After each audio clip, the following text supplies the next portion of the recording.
एक जंगल में जानवरों की एक सभा आयोजित की गई। इस सभा का उद्देश्य था कि सर्वश्रेष्ठ जानवर कौन है। अब सर्वश्रेष्ठ का चुनाव कैसे हो? इतने सारे जानवर हैं, सबके अलग अलग गुण, सबकी अलग अलग कैपेसिटी, मगर वहां के बहुत सारे जो विद्वान जानवर हैं उन्होंने एक पैमाना रखने का सोचा और कहा कि जो इस पैमाने को पार कर पाएगा वही सर्वश्रेष्ठ जानवर है। अब उन्होंने अपनी बुद्धि के अनुसार एक सामने खड़ा पेड़ को इंगित किया और कहा कि जो जानवर सबसे पहले इस पेड़ के ऊपर चढ़ेगा वही जानवर इस सभा में सर्वश्रेष्ठ कहलाएगा। समय निर्धारित कर दिया गया। सभी जानवरों ने अपने अपने बच्चों को भी तैयार किया। बंदर ने अपने बच्चे को कहा कि तुझे इस पर सबसे पहले चढ़ना है। हाथी ने अपने बच्चे को कहा कि तुझे इस पर सबसे पहले चढ़ना है। कंपटीशन स्टार्ट हो गया और देखा गया कि बंदर है जो सबसे पहले पेड़ के ऊपर चढ़ गया, मगर हाथी का बच्चा है वह कोशिश करता रहा मगर वह पेड़ पर नहीं चढ़ पाया। वह हताश हो गया। उसके माँ बाप उसे कहते रहे कि तू पेड़ के ऊपर चढ़, नहीं तो हमारा सिर सभी लोगों के सामने झुक जाएगा।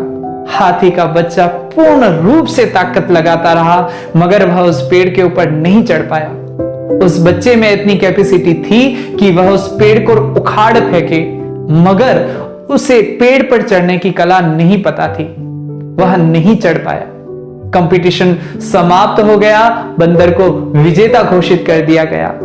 इसी प्रकार का कंपटीशन अगले 10 दिनों में जारी करने के लिए फिर से मुनादी करवाई गई कि 10 दिन बाद में वापस यह कंपटीशन होगा। फिर क्या था, जंगल के अंदर सब जगह कोचिंग्स खुल गई। सब लोगों ने बड़े बड़े बैनर लगा दिए कि हमारे यहां पर 10 दिन में पेड़ पर चढ़ना सिखाया जाता है। हाथी के पिता माता ने अपने बच्चे को उस कोचिंग में भेजा और उसे ट्रेनिंग दिलवाई और उसे कहा कि तुझे किसी भी तरीके से इस जंगल के अंदर सबसे पहले नंबर पर आना है। हाथी भी बड़ी मशक्कत के साथ में उस ट्रेनिंग में जूझ गया। वह हमेशा प्रयत्न करता पेड़ पे चढ़ने का, मगर वह कभी भी नहीं चढ़ पाता, क्योंकि उसके गुण के अंदर यह बात नहीं है पेड़ पे चढ़ने की। धीरे धीरे धीरे कंपटीशन का समय आ गया और कंपटीशन स्टार्ट हो गया। जब समय शुरू हो गया तो बंदर हमेशा की तरह पेड़ के ऊपर चढ़ गया, मगर हाथी इस बार भी नहीं चढ़ पाया। इस बार भी हाथी असफल हो गया। इस बात पर उसके माता पिता की गर्दन शर्म से झुक गई और वह मुंह उतारे हुए घर चले गए। इधर हाथी का बच्चा जो पेड़ पर नहीं चढ़ पाया, असफलता के कारण मानसिक तनाव में आ गया और उसने आत्महत्या कर ली। जब यह बात जंगल में फैली कि हाथी के बच्चे ने आत्महत्या की, तो लोगों ने यह कहा कि हाथी का बच्चा था जो कायर था, इस वजह से वह पेड़ पे नहीं चढ़ पाया और हार के कारण उसने आत्महत्या कर ली। यह चीज, यह बात, यह धारणा क्या हम लोगों के बीच में नहीं है?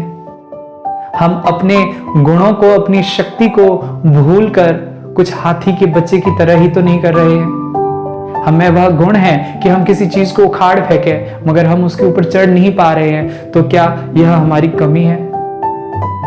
हमें इससे उभरने की जरूरत है, हमें इससे आगे निकलने की जरूरत है। अगर हम इस धारणा को अपने दिमाग में बिठा दिया कि हम यह नहीं कर पा रहे हैं, तो हम इस जिंदगी से हार जाएंगे।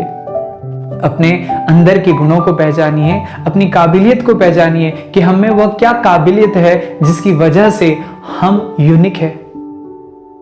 तभी हम एक सर्वोपरि लक्ष्य को प्राप्त कर सकते हैं, न कि किसी को देखते हुए कि इस व्यक्ति ने इस लक्ष्य को प्राप्त किया, मैं यह लक्ष्य प्राप्त नहीं कर पा रहा हूं, इसका मतलब है कि मैं असफल व्यक्ति हूं।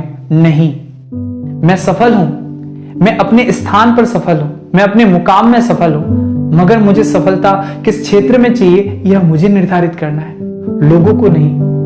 अपने अंदर के कौशल को, अपने अंदर के गुण को पहचानिए और उसी के अनुसार मेहनत कीजिए।